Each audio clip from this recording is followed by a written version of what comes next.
Hey everyone, welcome back. We're doing a deep dive today, going into this whole xiaohongshu thing, this Chinese social media app that has kind of blown up all of a sudden globally. I mean, you may have heard it called like the Chinese Instagram. And I guess, yeah, it has that like visual lifestyle focus. But there's just so much more to it than meets the eye. I mean, what really got us looking into this was the just incredible speed that it's risen in popularity. I mean, it's topping like the App Store charts in something like 80 countries. Yeah, it hasn't been a gradual climb either. We're talking massive surge in downloads.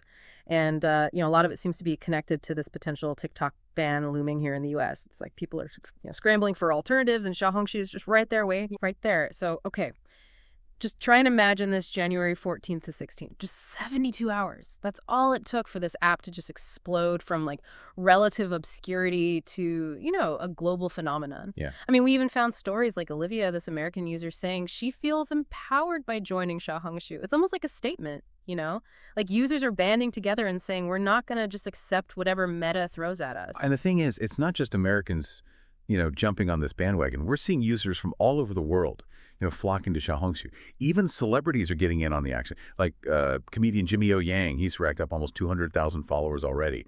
This isn't just some replacement for TikTok. This is something different, something new. And what really stood out to me was the reaction from the Chinese community. Like there's this Stanford student, and he posted on xiaohongshu, and he was just blown away by the response he got. Over 2,000 comments, 3,700 likes. And this feeling of like warmth, he said, and a real focus on education, which he wasn't expecting at all.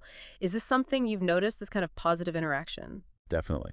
There's this real sense of openness, I'd say, and a willingness to engage in, cross-cultural dialogue. Yeah. It's refreshing to see, honestly, It challenges these assumptions some people might have about online interactions, and it just really highlights the potential for genuine connection across borders. Yeah. And, it seems to be sparking a real interest in learning Mandarin. I was reading comments from European and American users saying things like, I'd rather learn Chinese than go back to Meta. And there's even this one user named Frank. He's really struggling with the language barrier, But he's determined to communicate with these Chinese users. It really makes you think about, the state of foreign language education in places like the U.S. Well, Frank's experience is sadly not uncommon. Access to comprehensive foreign language education can be pretty limited, especially when it comes to languages like Mandarin. But this surge in interest, though, it could be a turning point. Duolingo, that language learning platform, they reported a 216% increase in Mandarin learners in the U.S. between December 1st and January 13th. I mean, that can't be a coincidence. That directly aligns with xiaohongshu's rising popularity. And it's having like real-world economic impact. Duolingo stock price jumped up 6.82% to 341.28 cents, bringing its total market value to a massive $15.034 billion.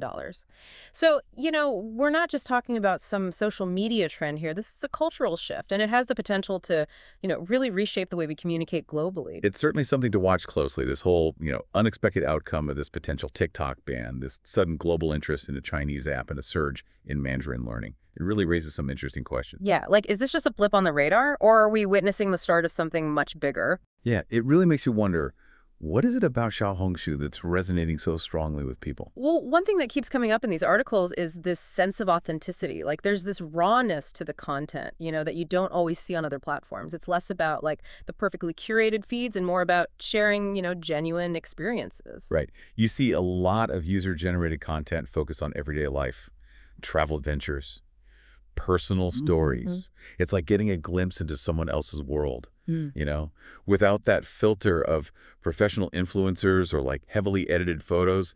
It might be why users like Olivia feel so empowered by this platform.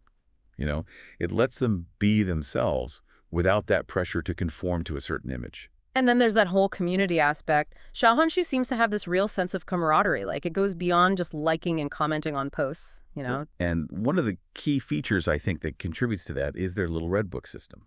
Think of it like a collection of user-generated guides on all sorts of topics. I mean, you can find anything from travel tips for a specific city to recommendations for the best local restaurants, all curated by people who are just, passionate about sharing their knowledge. So it's not just about following celebrities or influencers. It's about connecting with people who share your interests and tapping into this network of, authentic recommendations. It's like a crowdsourced travel guide or recipe collection all within the app. That's pretty cool.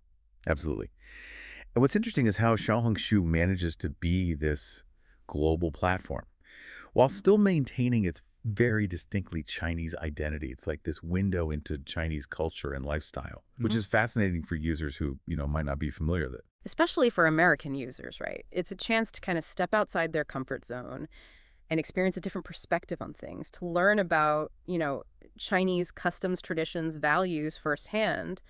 And I'm reading that this cultural exchange goes both ways. Like, Chinese users are also keen to learn about other cultures and engage with people from different parts of the world. It's like this digital bridge being built between cultures, Yeah. and it's all happening organically, driven by the users themselves. It brings us back to that question we were pondering earlier. Could this be a turning point in global communication? That's definitely something to think about. Thanks for joining us on this journey.